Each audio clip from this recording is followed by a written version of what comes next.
Hi. We are. Yes. So the question I have is, I love how you were talking about satisfaction, because it's kind of like the middle point of the scale. And It's right in the center. exactly, because the first part of this is I found that there's a wave function is there between like what goes up must come down in terms of emotion. Like the flip side of that is that I always tell myself when I'm feeling bad that at least I get to look forward to feeling good later. And another thing that you could say is, I couldn't feel bad if my inner being didn't feel really good. Right. Which is sort of annoying, because the degree to which you don't feel good is equivalent to the degree to which you are not letting in something that you've already asked for. And so it's information in any case, isn't it? And so the second part is, when you were talking about the stream and the boat, and you don't have to take the rows and row downstream, you can just let go with the flow. Right. I used to tell that story a lot. Yeah. It's like humans. You take your canoe down to the stream and you point it upstream and you begin paddling because you believe that you have to pay a price. And we say, just turn and go with the flow. And you say, well, that just seems lazy. Right. And so in terms of the emotional scale, letting go of the oars will also kind of lift you up through the emotional scale, as opposed to getting these oars and rowing yourself up and kind of working up the scale. Well, here's the thing.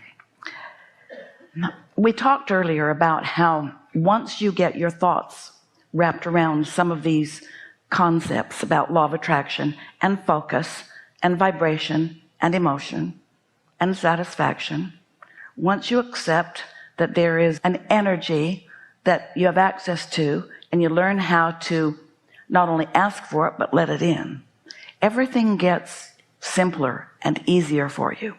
But this is always true. You can't let in more than you expect to let in. There are other ways of saying this. You can't create past your own beliefs. So now we want to pile on a few statements that as you listen to them, it will free some things up for you. Most humans are observing life and coming to conclusions as they observe life, and that's just fine. And most humans have sorted, oh, you're going to like this so much, have sorted the results of life into piles, and mostly in an attempt to call the piles right, wrong, good, bad, wanted, unwanted. That's natural. That's really not out of sync with your intention when you decided you would come forth and choose for yourself and move into more and more and more satisfying lives. So in the process, let's say that you've got a pile of Republicans and a pile of Democrats, and you've assigned, from your point of view, characteristics to each of them.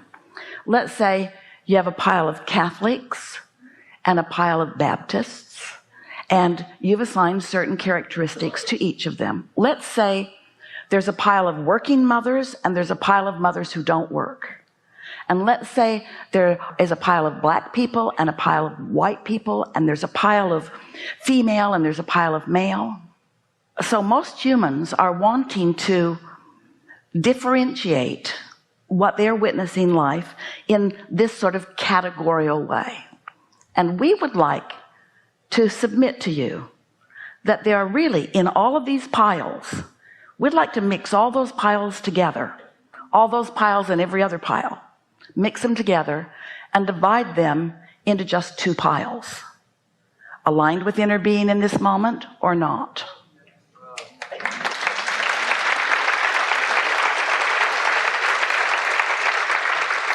Then you can begin to sort out things like action or not action, because we are certainly not teaching you not to enjoy action. Action is so delicious if you are in alignment when you are acting.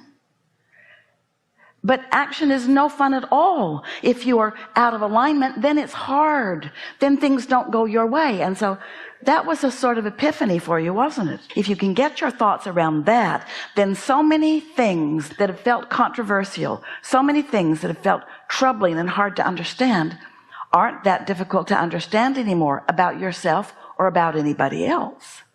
It really is about how much you are allowing yourself in the moment to be the whole of who you are, with all of that clarity and all of that love and all of that flexibility and stamina and resiliency and replenishment. It brings us to this really important conversation about, what am I as a human in this moment under the influence of? Am I under the influence of source energy, or am I under the influence of some other pile of something that I'm trying to... And a lot of the times it's anger. People are very angry. And so is forgiveness... But wait, what is anger? Anger is the way you feel when you're not in alignment with source pile. Anger is what you feel when you've lived so much life that has caused you to become this and this and this. And because of something you're focused upon, you are depriving yourself of that in that moment. And anger is the exaggerated dissatisfaction that you feel when you have pinched yourself off from something that you so much want and so much are. So if you can just forgive and let go of that anger through forgiveness, kind of like letting go of the oars. But you see, look how complicated that is. Now I got to forgive the Baptists, and I got to forgive the Catholics, and I got to forgive the Republicans, and I got to forgive the Democrats, and I got to forgive my mother who shouldn't have gone to work and left me alone. You don't have enough time for all that forgiveness. There's just not time for all of it. So how do you let go? Okay. You know when you think you need forgiveness? When you're under the influence of something other than your inner being. When you're under the influence of your inner being, you don't need forgiveness. You've got alignment. Do you know we have never forgiven anyone? And you know why? Never. We've never forgiven anyone because we've never condemned them to begin with. But we want you to understand that that's just like saying, so let's say what forgiveness is. Forgiveness is being under the influence of something other than my inner being, and now being under the influence of my inner being. But you can't do it all at once. And this is what humans want to do. Instead of catching it right here when it's really easy, do I like that person or not like that person? Do I find value in that person or fault in that person? Am I looking for positive aspects or am I looking for negative aspects? It's real easy right here when it's satisfied or unsatisfied. But if you let it get dissatisfied, and then it goes into all those other things, so that you have deprived yourself for long periods of time, even decades, then you feel like you need a bigger, heavier word. We need forgiveness, which means we've got to really analyze what we're forgiving, which means you're going to be stuck in that vibrational quagmire for a really long time, like most humans are. And then you just get more segregated into your piles, while you point at everybody else for the reason that you feel so bad, when you feel bad for one reason and one reason only. You're not under the influence of your inner being right now, and you could be. So what's the best way to drop the anger in your... The best way to what? Drop the anger. Well, you're not going to like this answer, but we're going to give it to you anyway. Drop it before you pick it up. Don't pick it up to begin with, because once you pick it up, it's fused to your hand for a while. I'd like to drop it, but it and I are bonded. So just don't pick it up to begin with. But that requires accepting that every new moment is a new moment with new options where you can go either way. And this is the thing that we really want you to hear. This really speaks specifically to exactly what you're asking for. So you get the sense of nudging the car and catching it before it begins to roll. Well, what you're asking is, okay, Abraham, I nudged it and I didn't catch it and it's rolling down into the bay. How can I stop it? And what's the answer? You can't. You can't. And then what's the next answer? You could have caught it earlier. That's not satisfying, and we wouldn't throw that back to you. We're not saying you should have caught it earlier because now it's really rolling, because you can wake up tomorrow and you've got a whole new opportunity. Or you could meditate and give yourself a whole new opportunity. All you have to do is stop thinking those negative thoughts and your vibration will rise. So that's a question that we'd like to put to you. How could you stop thinking a thought that you're thinking? Law of attraction's not going to let you do that.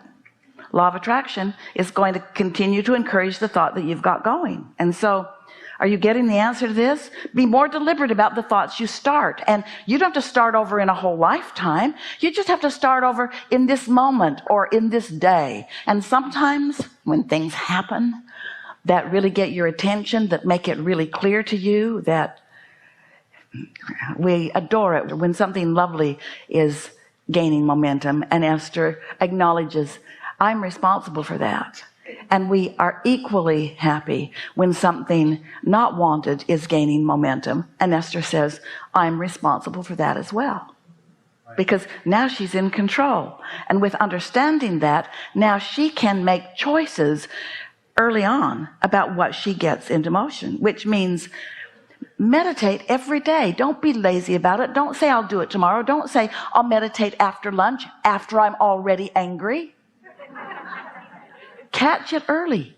Get yourself hooked into source energy and love early in the day.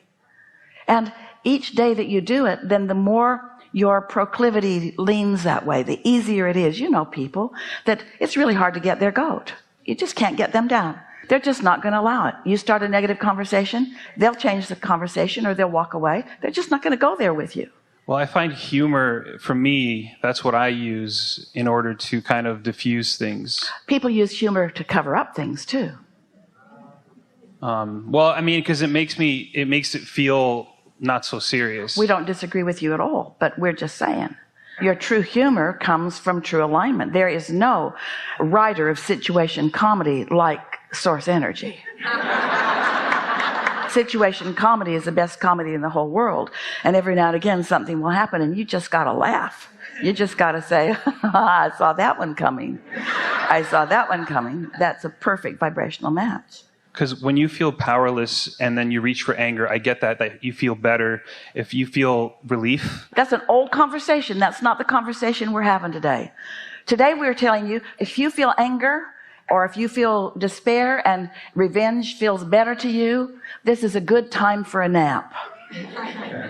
Because it's really difficult to work your way up that emotional scale. People that work their way up the emotional scale end up back in the Republican pile, and the Democrat pile, and the Mormon pile, and the Catholic pile, and the Mothers Against Drunk Drivers pile. And you activate within yourself so many things that it's just exhausting. You just can't sort it out. You're not going to come together as a people and decide what's right and wrong for everybody in all circumstances. So let's say that you subscribe to the pile that says, never break a law.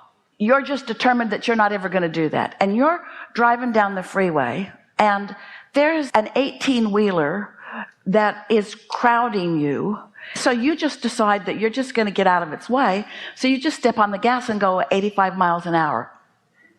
You broke a law. You should have let it crush you.